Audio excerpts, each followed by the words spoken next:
नमस्ते, सदावत्सल्य मातृभूमि, जय हिंद। दोस्तों शुरू करते हैं आज के डिफेंस समाचार को। बढ़ते पहले डिफेंस अपडेट की तरफ। दोस्तों इंडियन एयरफोर्स ने आगरा वायु स्टेशन में एक नई सुविधा पर काम करना शुरू कर दिया है, जिसका इस्तेमाल C295 फुल फ्लाइट सिमुलेटर यानी कि FFS के तौर पर किया जाएगा, जो कि भारतीय वायुसेना के जो एयर क्रू हैं उनको प्रशिक्षित करने में महत्वपूर्ण भूमिका निभाएगी। दोस्तों CAE 7000 series C295 full flight simulator, जिसमें कि CAE True 6 degree of freedom electric monitoring system, high fidelity CAE medallion 6000 visual system और state of the art computer generated forces tactical environment शामिल है। और इसके माध्यम से इंडियन एयरफोर्स के जो क्रू है वो इस एयरक्राफ्ट को बेहतर तरीके से समझ पाएंगे। बढ़ते नेक्स्ट अपडेट की तरफ। दोस्तों आप सब जानते हैं कि UN सिक्योरिटी काउंसिल में भारत लगातार परमानेंट सीट पाने की कोशिश कर रहा है। ऐसे में भारत अब जल्द ही संयुक्त राष्ट्र सुरक्षा परिषद का स्थायी सदस्य बन जाएगा। ये बात दोस्तों हम नहीं बल्कि भारत के विदेश मंत्री S जयशंकर जी कह रहे हैं। उन्होंने कहा कि भारत लगभग 16 सालों तक संयुक्त राष्ट्र सुरक्षा परिषद का एक गैर स्थायी सदस्य रहा है और जल्द ही एक स्थायी सदस्य बन जाएगा, क्योंकि ये देश आर्थिक महाशक्ति के रूप में उभर रहा है। इसके अलावा उन्होंने कहा कि संयुक्त राष्ट्र सुरक्षा परिषद में स्थायी सदस्यता के लिए सभी साख होने के बावजूद भारत को कुछ निहित स्वार्थों के विरोध के कारण सीट से वंचित किया गया है। हालांकि पश्चिम भारत के लिए अपने दरवाजे लंबे समय तक बंद नहीं रख सकता है, जबकि कई विकसित देश आर्थिक कठिनाइयों का सामना कर रहे हैं। भारत एक आर्थिक महाशक्ति के रूप में उभरा है। नतीजन संयुक्त राष्ट्र सुरक्षा परिषद को स्थायी सदस्यता प्रदान करने के लिए मजबूर होना पड़ेगा। एक बहुत बड़ी बात S जयशंकर जी ने बोली है, क्योंकि भारत के पास सारे मापदंड है UNSC में परमानेंट सीट को हासिल करने के, लेकिन ज्यादा समय तक ये लोग हमारे लिए दरवाजा बंद नहीं कर सकते हैं। दिख रहा है उनको सब।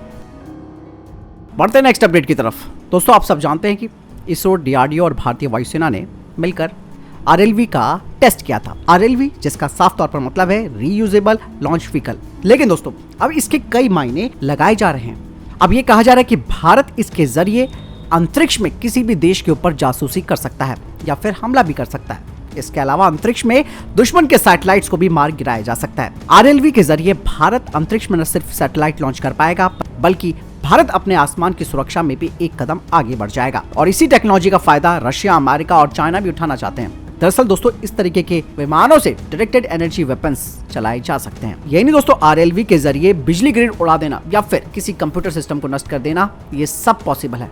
यानी कि भारत भी अपने दुश्मन के इलाके में ये काम इसी यान के जरिए कर सकता है। और मकसद ये है कि 2030 तक इस प्रोजेक्ट को सफल बनाया जा सके, ताकि बार बार रॉकेट बनाने का जो खर्चा है उससे बचा जाए।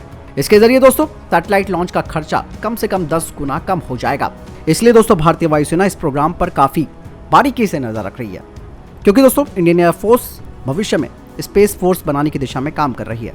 और ऐसे में RLV एक महत्वपूर्ण भूमिका निभा सकता है, क्योंकि दोस्तों अभी तक दोस्तों भारतीय वायुसेना ने अपने स्पेस ऑटोनोमस क्राफ्ट के बारे में कोई जानकारी नहीं दी है कि क्या भारत का जो स्पेस ऑटोनोमस क्राफ्ट है उसका इस्तेमाल क्या सैन्यकरण के तौर पर किया जाएगा, क्या टोही तंत्र के तौर पर किया जाएगा, या फिर निगरानी सेंसर के साथ इसका इस्तेमाल किया जाएगा। चीजें बहुत सारी हैं जो अंदर ही अंदर तैयार की जा रही हैं। और जो डिफेंस एक्सपर्ट्स हैं वो भी जानते हैं इसका उपयोग भविष्य में टोही सैटेलाइट्स को निचली कक्षाओं में परीक्षण के लिए किया जा सकता है। बढ़ते नेक्स्ट अपडेट की तरफ। दोस्तों भारत अपने MS-60 रोमियो मल्टी रोल हेलीकॉप्टरों के लिए हेलफायर मिसाइल और Mark 54 एंटी सबमरीन टॉर्पीडो सहित अमेरिकी हथियार खरीदने के प्रस्ताव को मंजूरी देने की ओर आगे बढ़ रहा है। इनमें से 24 हेलीकॉप्टरों को भारतीय नौसेना के द्वारा 2020 में $2 बिलियन अमेरिकी डॉलर से अधिक के फास्ट ट्रैक सौदे के लिए अनुबंधित किया गया था और उन्हें संचालन करने के लिए हथियारों से लैस किया जाना है। MS-60 रोमियो हेलीकॉप्टर के लिए हथियार पैकेज खरीदने का प्रस्ताव रक्षा मंत्रालय में एक उन्नत चरण में है और विदेशी सैन्य बिक्री मार्ग रक्षा अधिकारियों के तहत संपन्न होने वाले 300 मिलियन अमेरिकी डॉलर के सौदे के लिए अमेरिकी प्रशासन के साथ सभी बातचीत चल रही है। बढ़ते हैं नेक्स्ट अपडेट की तरफ। दोस्तों भारत के पुराने बांधों की सुरक्षा पर एक संसदीय समिति ने गहरी चिंता व्यक्त की है। संसदीय समिति ने कहा कि भारत में 234 बड़े बांध हैं जो 100 साल से अधिक पुराने हैं। उनमें से कुछ डैम्स ऐसे भी हैं जिन्हें बने हुए 300 साल हो गए हैं, लेकिन अभी तक इनमें से किसी भी बांध को रिटायर्ड नहीं किया गया है। जल शक्ति मंत्रालय ने सिफारिश की है कि बांधों के जीवन और संचालन का आकलन करने और एक व्यवहारिक तंत्र विकसित करने के लिए एक उपयुक्त उपाय किए जाएं और राज्यों को उन बांधों को बंद करने के लिए राजी किया जाए जिनकी उम्र पूरी हो चुकी है। हालांकि दोस्तों एक लंबी प्रक्रिया होती है डैम को रिटायर करने की, क्योंकि इसे रिटायर करने का मतलब है कि जल विद्युत उत्पादन सुविधाओं को हटाना और जो इतना सारा पानी है उसको अलग अलग चैनलों के माध्यम से प्रभावित करना और साथ ही साथ एक नया डैम बनाना। हालांकि दोस्तों डैम की उम्र 100 साल निर्धारित की जाती है। मैं एक बार जब टिहरी डैम गया था और वहाँ पर मेरी वहाँ के इंजीनियर से बात हुई थी। ये बात 2010 की है। तो उस दौरान वहाँ के इंजीनियर ने मुझे बताया कि जो टिहरी डैम भी है इसकी जो एज है वो 200 साल है, और अगर किसी भी तरीके की कोई गड़बड़ी होती है डैम में तो इसके लिए बाकायदा 25-25 किलोमीटर लंबी सुरंगें यानी कि टनल्स पहाड़ के अंदर बनाई गई हैं जो कि पानी को डाइवर्ट कर सकती हैं। इसलिए दोस्तों बांध सुरक्षा एक बड़ा मुद्दा रहता है। बढ़ते नेक्स्ट अपडेट की तरफ। दोस्तों अब जापान भी भारत की राह पर चलना शुरू हो चुका है और रशिया से वो तेल खरीद रहा है। बहुत बड़ी बात है दोस्तों, क्योंकि दोस्तों इस वक्त रशिया ने कच्चे तेल पर $60 प्रति बैरल का एक कैप लगा रखा है और अब अमेरिका का सबसे करीबी सहयोगी जापान ने इस कैप से ज्यादा की कीमत पर रूस से तेल खरीदा है। जापान ने अमेरिका से कहा है कि वो उसे अपवाद माने, क्योंकि रूसी ऊर्जा तक पहुंच उसके लिए बहुत जरूरी है।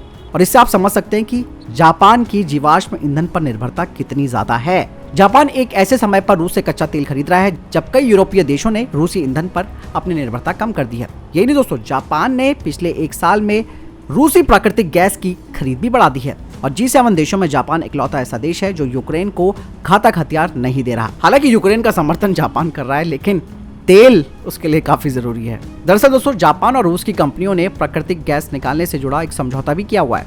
तो आप समझ सकते हैं दोस्तों जियोपॉलिटिक्स लेवल पर कैसे संबंधों में परिवर्तन आता है।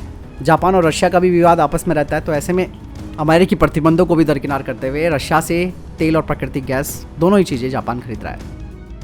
बढ़ते हैं नेक्स्ट अपडेट की तरफ। दोस्तों आज फील्ड मार्शल सैम मानेकशॉ का जन्मदिवस है और मानेकशॉ जी के नेतृत्व में 1971 के युद्ध में भारतीय सेना ने पाकिस्तान पर जीत हासिल की थी और उन्हीं की वजह से तत्कालीन पूर्वी पाकिस्तान आज बांग्लादेश के नाम से अलग देश बन गया।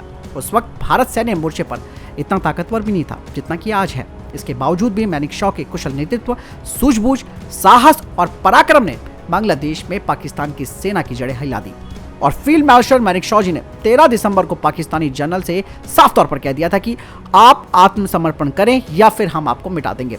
और समय भारतीय सेना पूर्वी और पश्चिमी मोर्चों पर एक साथ पाकिस्तान से भिड़ी हुई थी, लेकिन भारत ने निरंतर जमीनी और हवाई हमलों के कारण पाकिस्तानी सेना की स्थिति को चरमरा दिया और सैम मानेकशॉ के नेतृत्व में पाकिस्तान के 93,000 सैनिकों को आत्मसमर्पण करना पड़ा था। तो ये थे अभी तक के टॉप डिफेंस और स्पेस अपडेट्स। वीडियो के समझ में कोई प्रश्न जवाब है, आपको कोई सवाल कमेंट सेक्शन में लिखकर जरूर पूछ सकते हैं। दोस्तों मिलता हूं नई जानकारी के साथ। चैनल को सब्सक्राइब कीजिएगा। जय हिंद, वंदे मातरम।